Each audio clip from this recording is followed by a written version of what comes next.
Boa tarde para todos, um belo dia de feriado aí para todo mundo, e antecipadamente desejando um belo final de semana.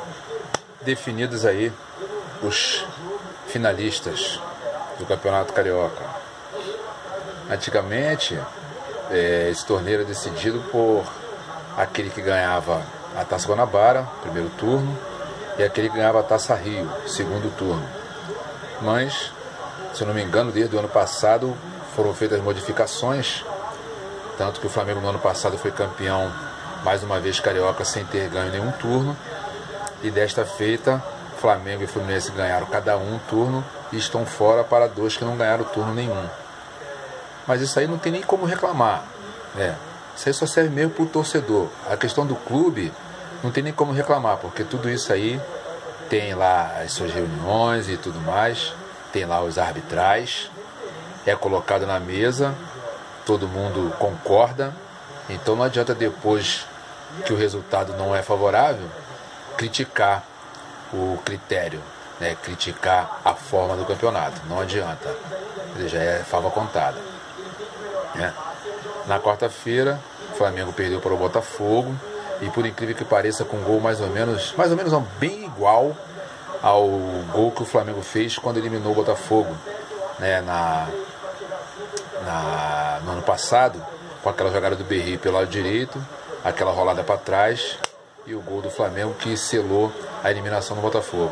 Foi praticamente igual, do mesmo lado, do mesmo jeito, o gol que eliminou dessa vez o Flamengo. Coisa do futebol, só pode seguir um. O Botafogo soube sofrer durante o tempo em que o Flamengo fez aquela pressão, uma pressão improdutiva, que o Flamengo não produz. Mesmo na hora da pressão, o Flamengo não produz, o Flamengo não chuta gol, o Flamengo não vibra, o Flamengo não tem raça, não tem alegria. E dessa vez a raça ganhou da posse de bola improdutiva. Esse foi o resultado do jogo do Flamengo na quarta-feira. Passou o Botafogo, que agora e que na quarta-feira já ficou de stand-by aguardando qual seria o seu adversário. E eis que na quinta-feira se apresenta o adversário do Botafogo. O adversário do Botafogo, Clube de Regatas Vasco da Gama, que fez um jogo com o Fluminense, um jogo bom de se ver, 5 gols, um jogo onde o Vasco não desistiu, um jogo onde o Fluminense tomou o primeiro gol e com muita tranquilidade. Parece até que o jogador falou um pro outro: bom, vamos ter calma que daqui a pouco a gente empata e vai virar o jogo. Foi exatamente do jeito que aconteceu. Pedro foi lá, empatou o jogo 1-1, numa jogada também muito bem feita pelo lado direito, com velocidade, como o Fluminense vem fazendo. Empatou o jogo e depois virou o jogo 2-1, com um gol de Sornosa também muito tranquilo. Dali eu pensei que o Fluminense fosse deslanchar. Sornosa perdeu um gol num contra-ataque também muito rápido, muito veloz. Ele poderia tinha duas opções, de passar a bola para a direita ou então tentar a jogada que ele tentou, que inclusive, se ele fizesse o gol, seria igual ao gol que o outro garoto fez lá na partida passada do Fluminense, quando invadiu, se não me engano, contra o próprio Botafogo mesmo, invadiu e bateu lá no canto alto do Jefferson. O gol seria mais ou menos igual, entendeu? Mas só que no finalzinho, já aos 49 minutos, com o juiz com apito na boca para terminar o jogo, eis que surge um Fabrício, jogador que estava sendo perseguido, vaiado, jogador que, se ele estiver na rua vai passar desapercebido pelas pessoas, as pessoas não iam saber que é jogador do Vasco, que ele era jogador de futebol, mas que agora não. Diante do gol e diante do que ele disse, assumindo que estava jogando mal, que vinha mal, que estava sendo marcado, mas que não desistiu, e a sorte ele caiu no colo, ele batendo lá cruzado e botando o Vasco na final do Campeonato Carioca contra o Botafogo. Final essa que vão ter 2 jogos, já agora nesse próximo domingo e no domingo seguinte. Deu o que deu. No caso do Flamengo, o resultado negativo contra o Botafogo e a eliminação gerou, já era esperado, o Carpegiani já vinha fazendo um trabalho contestado, já se contestava também o trabalho do Rodrigo Caetano. Enfim, ao longo do tempo do Rodrigo Caetano, Depois a gente vendo, a gente chega à conclusão de que houve erro de avaliação na hora da contratação, na hora das contratações, né? E isso custou a ele a demissão do Flamengo. Paulo César Carpegiani automaticamente foi demitido também, não por conta desse jogo em si, apesar de nesse jogo em si ele ter feito muitas alterações, e esse time que ele pôs em campo certamente nunca tinha jogado junto, não treinou esse time. O Flamengo não precisava ganhar, o empate já dava a classificação ao Flamengo, mas é o que ele disse na entrevista: eu não sei fazer isso, eu não sei jogar para o empate, eu sei jogar para frente, e é para frente que a gente quer que jogue mesmo. Essa é uma característica do Flamengo, jogar para frente. Mas hoje tem que ser, além de manter a sua própria característica, tem que ter um pouco de cuidado a partir de determinado momento do jogo, né? Ele ousou e pagou o preço por isso. Foi demitido junto com o seu auxiliar, né? E agora espero que a direção preste bem atenção, não vá apenas ouvir o que a torcida pede, que a torcida pediu o Rueda, né? Achou que o Zé Ricardo era ruim, pediu o Rueda. O Rueda chegou, olhou, viu que o universo era muito grande para ele, picou mula, entendeu? O Zé Ricardo, o ruim, continua fazendo um belo trabalho lá no Vasco, ou não está fazendo. Eu acho que não há quem diga que ele não está fazendo um bom trabalho. Zé Ricardo é sim, e eu continuo torcendo por ele. Não queria a saída dele, mas entendi que naquele momento que ele saiu do Flamengo não tinha mais como suportar, né, a pressão da torcida, a direção não tinha mais como protegê-lo. Mas eu tenho certeza absoluta que se fosse pela direção, se a direção tivesse pulso, naquele caso ali, não sei nem se cabia esse negócio de pulso ou não, tenho certeza que a direção mandou o Zé Ricardo embora, não querendo fazer isso, né? Enfim, tá lá ele fazendo o trabalho dele, a cada dia prova que é da nova geração um treinador que tem potencial e vai crescer muito. Eu vou torcer por isso, para que ele cresça. Algumas pessoas criticaram, hoje mesmo eu estava numa resenha aqui na rede social, alguns falaram: o Zé Ricardo nunca promoveu jogador da base e tudo mais, sempre colocou medalhão. Porra, mas isso é fácil de explicar. O Zé Ricardo é um treinador que está no início da carreira, entendeu? Então é preciso ter um tempo já de carreira para você ter essa força para você tomar as atitudes que você tem que tomar. Isso aí quem faz é o Abel, é o Vanderlei Luxemburgo, é um Scolari, né?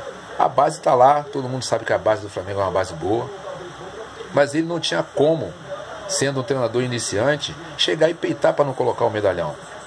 Pô, mas tem que jogar quem tem que botar para jogar quem está jogando bem, quem é o melhor. Nem sempre é assim, entendeu? A gente não sabe o que rola, ou a gente sabe o que rola nos bastidores dos clubes. Tem um cara lá que custa milhões, que custou milhões. O empresário vai querer que ele jogue, que ele seja titular, independente do outro ser melhor, independente do garoto da base ser melhor, entendeu? E só quem pode peitar isso aí é um treinador já estruturado. Não é o caso do Zé Ricardo. Ele ainda vai trabalhar para isso e vai chegar lá. Vai chegar lá, porque tem potencial para isso. Então, se ele não pôde promover a base, né, a base que ele conhecia muito bem, conhece muito bem o trabalho de base, né, até mesmo do próprio Vasco, tanto é que lá no Vasco ele está usando. É fácil de entender, lá no Vasco ele está usando a base, entendeu? Por quê? Porque lá não há pressão. Aquele malandro lá, o Eurico, não está mais lá, entendeu? Então as pessoas pensam mais leve, entendeu? Já deixam o trabalho de base, o trabalho de escalação desse ou daquele jogador na mão do treinador, né? Como eu disse, o Zé Ricardo vai trabalhar e no futuro ele será o treinador que vai poder fazer aquilo que ele acha que é o melhor, independente de ter um medalhão ou não. Mas nesse momento ele não tem como fazê-lo. Agora é aguardar quem será o novo técnico. Eu estava vendo na rede social Cuca, Scolari, né? Alguns torcedores não gostam do Cuca, entendeu? Eu acho que não tem nem como, não deu nem tempo de gostar ou não gostar do Cuca. O período dele foi tão curto no Flamengo. Scolari, eu não sei nem se está trabalhando. Sei lá, eu só acho que o Paulo César Carpegiani é um treinador muito sério, muito dedicado ao trabalho dele. E jogador de futebol, me parece que esses que estão no Flamengo não gostam muito de treinador muito sério, não. Sei lá, eu não vi entrega. Durante esse tempo do Paulo César Carpegiani, eu não vi entrega dos jogadores. Eu não senti que os jogadores quisessem realmente se dedicar e fazer bons jogos. Porque tem isso, né? Não adianta o melhor treinador. Se o jogador não quiser jogar, filho, não adianta. Entendeu? Eu espero que agora, com a contratação de um novo treinador, Espero não, é certo que isso vai acontecer, porque muda a direção, muda o treinador, né? Muda a comissão técnica, então é um trabalho novo, um trabalho diferente, né? E os treinadores, mesmo estando fora daquele clube, eles acompanham, porque tem que acompanhar, né? Tudo sobre futebol, tudo sobre todos os clubes, ver jogador daqui, dali, da divisão A, B, C, D, né? Então o treinador que vier, ele pode nunca ter passado pelo Flamengo, mas sabe mais ou menos o que é o Flamengo, como é a pressão que o treinador e os jogadores de futebol sofrem dentro do Flamengo, né? E Fluminense desclassificado ontem, não sei como vai ser. A vida do Flamengo eu já sei, né, que ele vai jogar só lá no meio de abril, no próximo jogo aí da Libertadores da América. No caso do Fluminense eu não estou a par ainda de como é que ele vai fazer. O Fluminense está na Sul-Americana, permanece na Sul-Americana, não é isso? Então, vamos ver o que vai acontecer, né? O Fluminense está lá, firme e forte com o seu treinador, entendeu? Está usando a base, porque precisa, diferentemente do Flamengo. O Fluminense financeiramente não anda bem, Fluminense, Vasco, Botafogo. Então o Fluminense teve que lançar a mão da base. Mas é um trabalho do Abel. O Abel, ele vê muito, entende muito da base, e colocou jogadores da base lá que estão sustentando o Fluminense. O lateral esquerdo é bom, entendeu? O meia é bom, tem um terceiro zagueiro lá que também é bom, entendeu? O Fluminense teve que lançar a mão, né? Tem um bom treinador, os garotos abraçaram a causa. Pedro é um bom jogador, entendeu? O Pedro já dá para torcedor do Fluminense esquecer do Dourado. É porque o Pedro é um jogador novo que tem potencial, entendeu? Não vai durar muito tempo aqui no Brasil. Sabe tudo já? Não, ainda não sabe tudo não. Mas é um jogador que a gente sabe que tem potencial, é só olhar e ver, né? Então agora é aguardar aí, chegar o próximo domingo, o primeiro jogo aí de Vasco e Botafogo. E os times se equivalem, né? O Botafogo agora está mais leve, né? Ambos vão ter curto tempo daqui para domingo para fazer o primeiro jogo. Depois vão ter um tempo maior, porque o outro jogo é só no outro domingo, né? E vamos ver, é pau a pau, jogo parelho, elenco parelho, né? Treinadores, os dois novos.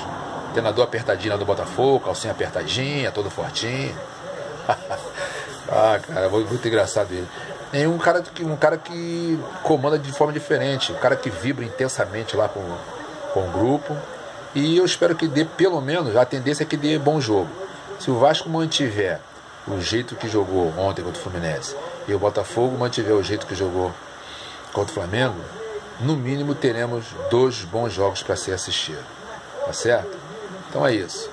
Que todos tenham aí uma semana de feriado aí boa, e que depois do feriado possamos voltar todas as nossas atividades normais, entendeu? Tendo aproveitado bastante, tá bom? Um bom vinho, um bom peixe, um bom bacalhau para todos, apesar de ser final do mês e a grana está um pouco curta, tá certo? Fique na paz. Um abraço.